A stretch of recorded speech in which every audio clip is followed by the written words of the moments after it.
Halo, selamat datang lagi di kelas komputer dan masyarakat. Ya, hari ini kita akan belajar ya tentang database, electronic profiling, spam and other marketing activities, electronic surveillance and monitoring, lalu dilanjut dengan computer security and privacy legislation.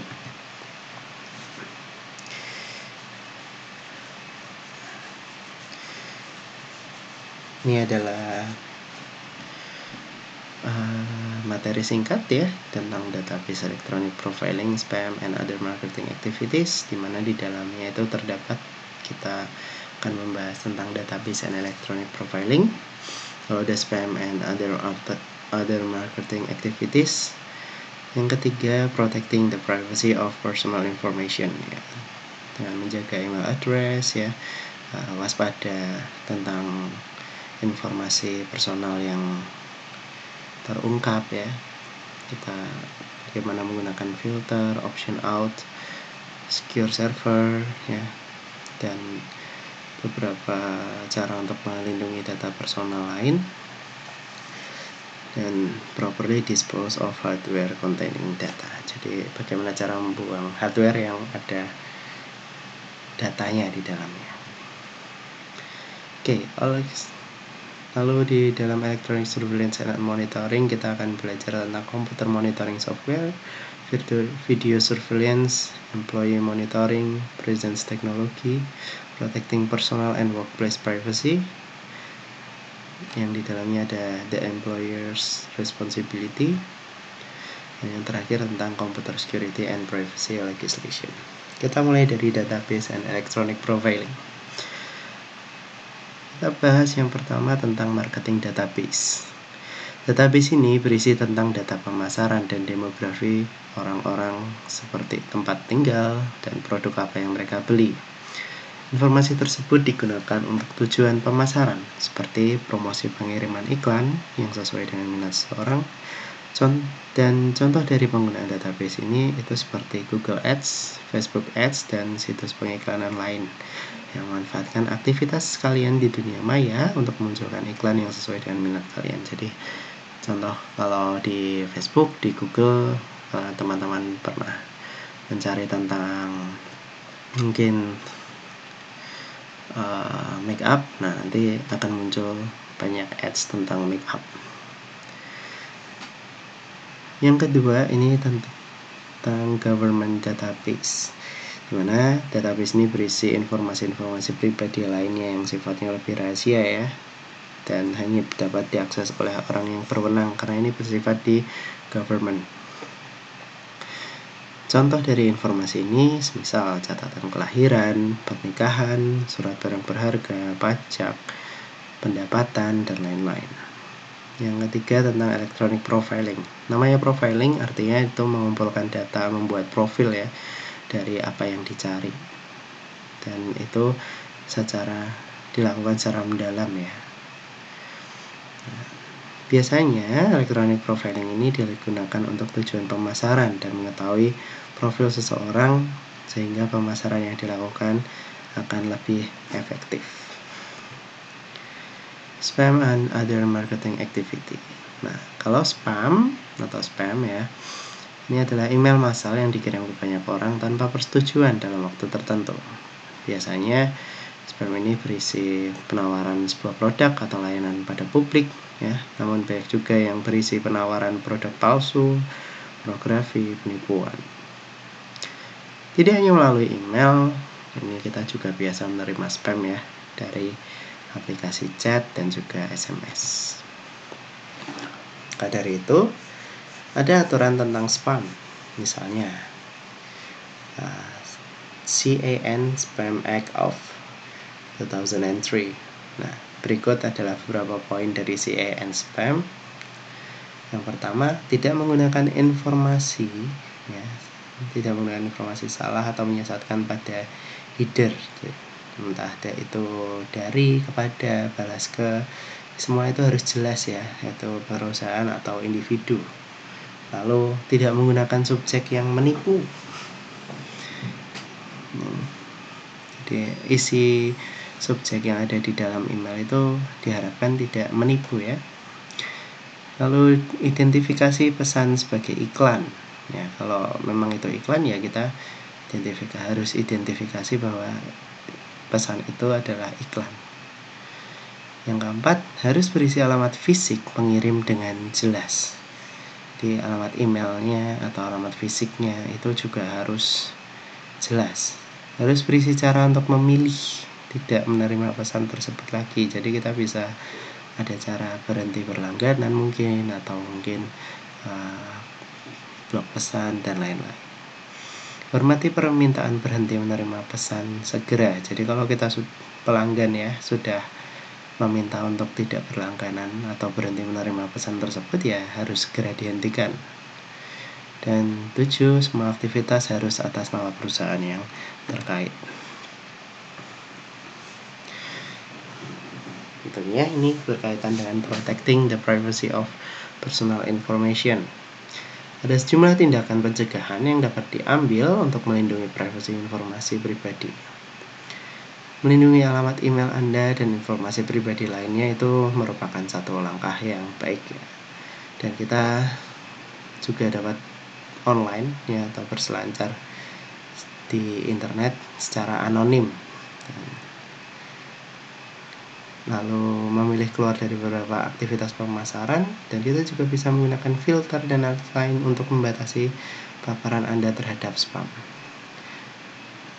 Bisnis itu juga perlu mengambil langkah-langkah yang memadai untuk melindungi privasi informasi yang disimpan di server dan media penyimpanan mereka.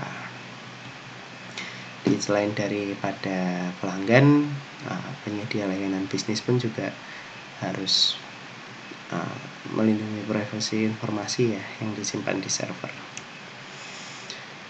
Melindungi alamat email. Melindungi alamat email Anda ini adalah salah satu cara terbaik untuk menghindari spam. Salah satu cara untuk mencapainya adalah dengan menggunakan satu alamat email pribadi untuk keluarga, teman, kolega, dan sumber terpercaya lainnya. Lalu kita punya alamat email sekali pakai atau dibuang, seperti alamat email kedua. Bisa kita peroleh dari ISP atau Internet Service Provider, atau alamat email gratis dari Yahoo Mail, AOL Mail, Outlook.com, atau Gmail kalau kita mau berbelanja online. Atau mungkin untuk mendaftar penawaran gratis, forum, pendaftaran produk, dan aktivitas lain yang biasanya mengarah ke email sampah.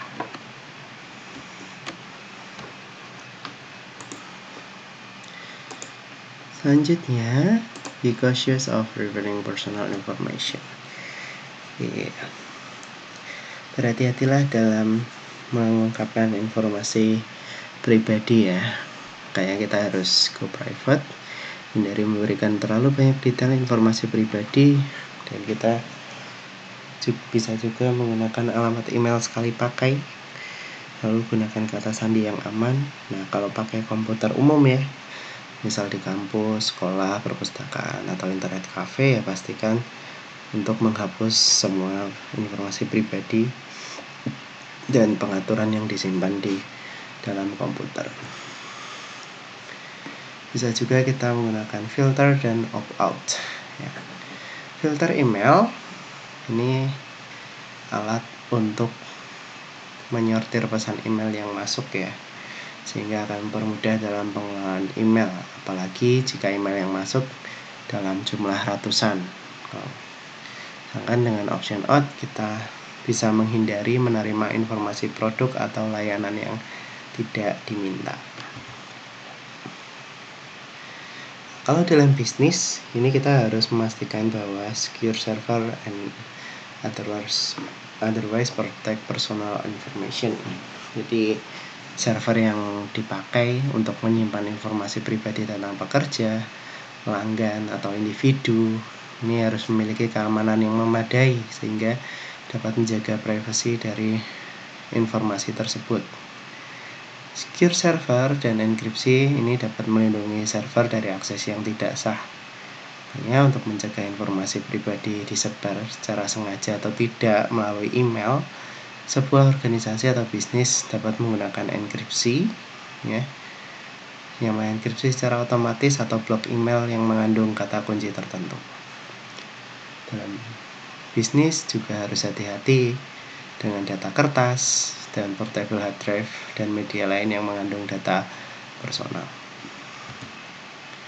Jadi kalau ada hardware ya yang nanti mau dibuang dan itu masih berisi data, itu juga harus hati-hati, karena dalam menjaga informasi yang sensitif baik informasi pribadi maupun bisnis ya, itu kita harus membuang semua data yang tersimpan di dalam dokumen kertas, CD maupun komputer lama dengan tepat. Kalau dokumen kertas ya bisa disobek-sobek atau dibakar. Kalau CD dapat di-wipe dan dipecah. Nah, kalau komputer lama ya kita dapat nge-wipe hard drive-nya berulang kali sehingga memastikan data yang ada dalam hard drive itu hilang dan tidak bisa untuk dikembalikan. Bisa juga menggunakan komputer monitoring software. Ini untuk memantau komputer ya secara khusus untuk tujuan merekam penekanan tombol, mencatat program atau situs web yang diakses, atau memantau aktivitas komputer seseorang. Nah, beberapa program juga memiliki aplikasi yang dapat digunakan untuk memonitor tablet, media, dan aktivitas smartphone. Nah, pakai video surveillance atau kamera pengawas. Nah, ini tentang pengawasan video ini bukan hal baru ya. Banyak yang pakai, ya mulai dari retail, bank, gedung perkantoran, kampus, sekolah, fasilitas milik pribadi, bahkan yang di rumah dari teman-teman kalian. Dari teman-teman pun saya yakin ada yang pakai CCTV ya. Nah, yang dibuka nantinya untuk dibuka secara umum atau rutin dan untuk memantau aktivitas yang terjadi di lingkungan fasilitas tersebut untuk tujuan keamanan. Mengapa kamera keamanan? Karena meningkatkan keamanan publik ini dapat mengurangi resiko kejahatan dan terorisme, dapat melindungi aset, mencegah penipuan, meningkatkan efisiensi, mengotomatiskan lebih banyak proses seperti pengiriman kereta api dan konter pemeriksaan mandiri dan lainnya. Perlu juga dilakukan employee monitoring atau pemantauan karyawan. Ini mengacu pada perusahaan ya yang melakukan tindakan mengamati karyawan saat bekerja, semisal ya penyaringan panggilan telepon, lalu meninjau email, melacak penggunaan komputer dan internet, penyertaan video kamera di komputer dan monitor ya. Lalu untuk memantau lokasi fisik karyawan, kamera video seperti kamera pengawas, webcam ini dapat digunakan. Tapi ada kemungkinan lain, kita bisa menggunakan yang namanya kartu ID pintar atau RFID, yang kadang disebut kartu proximity atau radio frequency identification. Nah, tambahan, alasan adanya pemantauan karyawan itu yang pertama, untuk mendisiplinkan karyawan yang menyalahgunakan email atau internet di tempat kerja. Yang kedua, kita bisa memantau produktivitas karyawan ya, karena banyak karyawan yang biasanya membuang banyak waktu di sosial media dan aktivitas web lainnya. Kepatuhan hukum dan tanggung jawab hukum. Lalu yang keempat, manajemen memiliki tanggung jawab pada perusahaan dan pemegang sahamnya untuk memastikan karyawan melakukan pekerjaan yang seharusnya mereka lakukan. Presence teknologi kehadiran ya, biasanya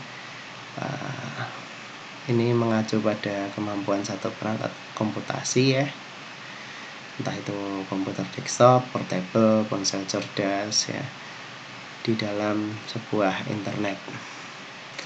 Untuk mengidentifikasi perangkat yang mana ini untuk mengidentifikasi perangkat lain ya di jaringan yang sama dan menentukan statusnya yang digunakan untuk mengetahui ketika seorang di jaringan menggunakan komputer atau perangkat selulernya, serta ketersediaan individu untuk komunikasi, yaitu apakah individu tersebut dapat dan mau melakukan panggilan suara atau video atau menanggapi IM saat ini.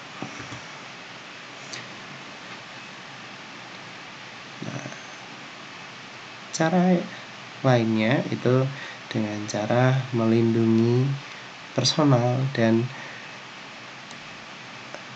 privasi dari tempat kerja. Jadi privasi personal dan tempat kerja itu harus dilindungi juga.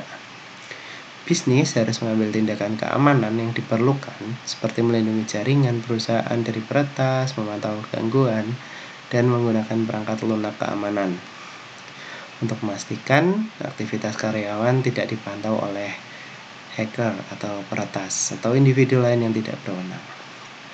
Nah, tentunya ini berkaitan dengan tanggung jawab karyawan ya, di mana karyawan itu harus membaca kebijakan karyawan perusahaan pada masa awal dipekerjakan dan meninjaunya secara berkala, menentukan apakah ada aktivitas pribadi yang diperbolehkan dilakukan sepenuhnya saat jam kerja, dan berhati-hati dengan aktivitas apapun. Puter Security and Privacy Legislation atau legalitasnya ya. Tingkat kekhawatiran yang tinggi tentang privasi dan keamanan komputer ini menjadikan beberapa negara dan pemerintah untuk mengesahkan berbagai undang-undang sejak 1970. Dan banyak RUU telah diusulkan dalam beberapa tahun terakhir mengenai spam, telemarketing, spyware, online profiling, dan masalah privasi sangat penting lainnya. Namun, meskipun keamanan dan privasi komputer dipandang sebagai masalah yang sangat penting ya, undang-undang masalah ini masih sulit dilakukan karena adanya perubahan dalam teknologi, masalah yurisdiksi, dan berbagai pendapat. Nah, ini ada daftar undang-undang federal terpilih yang mungkin bisa dibaca sendiri dan sedikit sudah kita bahas ya di online theft itu, materi online theft. Nah, dan ini adalah sumber dari perkuliahan hari ini. Oke, terima kasih sudah datang di perkuliahan ini. Jika ada pertanyaan silahkan sertakan di kolom komentar. Jangan lupa subscribe, like, dan loncengnya. Terima kasih.